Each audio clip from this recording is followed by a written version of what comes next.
இந்த ஏரியால ஏன்டா வசிக்கணும் என்று எவ்வளவு நொந்து போவார்கள் தெரியுமா?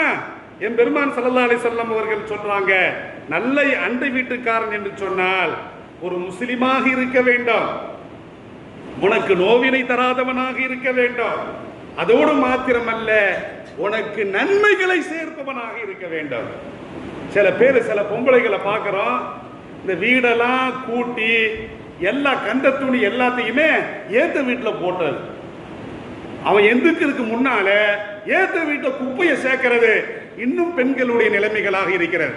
குப்பை தொட்டின்னு இருக்குது, அப்ப கொட்டும் இடம் என்று இருக்கிறது, அதுல கொட்டாம தமது வீட்டு கழிவுகளை ஏத்த வீட்டில் அண்டை வீட்டில் இப்படி கொட்டக்கூடிய ஒரு அண்டை வீட்டுக்கார பெண் உங்களுக்கு பக்கத்தில் இருந்தால் இந்த உலக வாழ்க்கை என்பது நரக வாழ்க்கையாக மாறிவிடும்.